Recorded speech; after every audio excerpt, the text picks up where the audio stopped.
పాఠశాల విద్య, ఉన్నత విద్య, నైపుణ్యాభివృద్ధి, ఉపాధి, శిక్షణ.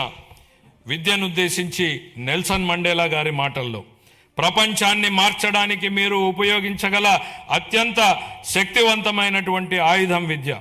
విద్య అనేది కేవలం భవనాలు, పాఠ్య ప్రణాళికలు లేదా పరీక్షలకే పరిమితం కాదు.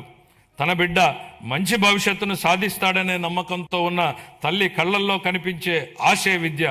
గ్రామీణ ప్రాంతానికి చెందిన ఒక విద్యార్థి వైద్యుడు, ఇంజనీరు, ఉపాధ్యాయుడు లేదా సివిల్ సర్వెంట్ కావాలని కలలు కనే సంకల్పమే విద్య. మా ప్రభుత్వం విద్యను కేవలం పరిపాలనా బాధ్యతగా కాకుండా ఒక నైతిక కట్టుబాటుగా పరిగణిస్తుంది.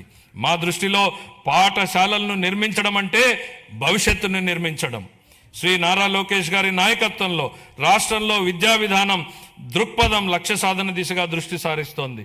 పిల్లలు గ్లోబల్ స్థాయిలో పోటీ పడగల నైపుణ్యాలతో సిద్ధమవుతున్నారు. 2019-24 మధ్యకాలంలో ప్రభుత్వ విద్యా వ్యవస్థ తీవ్రమైనటువంటి సంస్థాగత వెనుకబాటుకు గురైంది.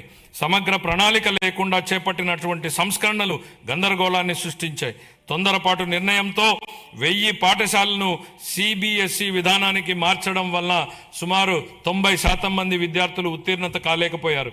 ఉపాధ్యాయుల సన్నద్ధత లేకపోవడంతో టోఫెల్ కార్యక్రమం విఫలమైంది.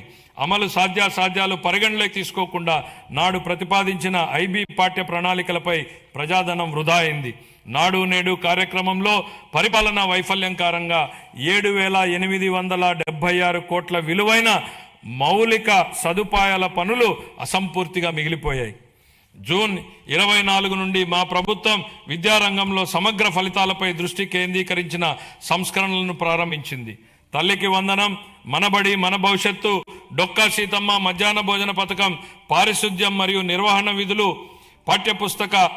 పాఠ్య ప్రణాళిక మార్పులు, డిజిటల్ లెర్నింగ్, ఉపాధ్యాయుల సామర్థ్య వృద్ధి, పరిపాలన పునర్వ్యవస్థీకరణ వంటి ప్రధాన కార్యక్రమాల ద్వారా అభ్యసన సామర్థ్యాలను, ఫలితాలను మరియు గ్లోబల్ పోటీతత్వాన్ని మెరుగుపరచడంపై దృష్టి సారించాం. లెర్నింగ్ ఎక్సలెన్స్ ఇన్ ఆంధ్రప్రదేశ్ కింద KG to PG విద్యా సంస్కరణ నమూనాను ప్రారంభించాం. సూపర్ 6 కార్యక్రమంలో భాగంగా 25-26లో ప్రవేశపెట్టిన తల్లికి వందనం పథకం క్రింద ప్రతి విద్యార్థికి సంవత్సరానికి 15,000 రూపాయల చొప్పున అందజేసి 67.27 లక్షల మంది విద్యార్థులకు లాభం చేకూర్చడం జరిగింది. పరిపాలనా పారదర్శకతను, మెగా పేరెంట్ టీచర్ సమావేశాలు, పాఠశాల స్టార్ రేటింగ్ వ్యవస్థ, సమాజ భాగస్వామ్యం ద్వారా బలోపేతం చేశాం. అనేక సంవత్సరాలుగా వేలాది ఉపాధ్యాయ పోస్టులు ఖాళీగా ఉండేవి. మెగా DSE 25 ద్వారా నోటిఫై చేసిన 16,347 పోస్టుల్లో 15,941 ఉపాధ్యాయ పోస్టులను విజయవంతంగా భర్తీ చేశాం. ఉపాధి, గౌరవం మరియు అవకాశాలను సృష్టించినప్పుడే వృద్ధికి అర్థం ఉంటుంది. భవిష్యత్ ఉపాధి అవసరాలకు అనుగుణంగా సమగ్ర నైపుణ్యాభివృద్ధి వ్యవస్థను రూపొందిస్తున్నాం. విద్య పరిశ్రమలు మరియు అభివృద్ధి చెందుతున్న సాంకేతిక రంగాల మధ్య సమన్వయంపై దృష్టి సారించాం.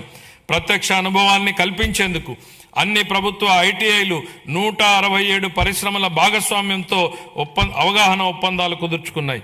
ఈ ఆర్థిక సంవత్సరంలో 9,188 మంది శిక్షణార్థులు పరిశ్రమల్లో ప్రత్యక్ష శిక్షణ పొందగా ప్రభుత్వ ITI విద్యార్థుల్లో 98% మందికి నియామకాలు లేదా అప్రెంటిస్ అవకాశాలు పొందారు.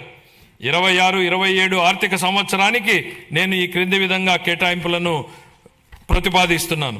పాఠశాల విద్యాశాఖకు 32,308 కోట్ల రూపాయలు, అందులో ప్రజా పాఠశాలల మౌలిక వసతుల సమగ్రాభివృద్ధికి 1,500 కోట్లు, ఉన్నత విద్యాశాఖకు 2,567 కోట్లు, నైపుణ్యాభివృద్ధి మరియు శిక్షణ శాఖకు 1,232 కోట్లు.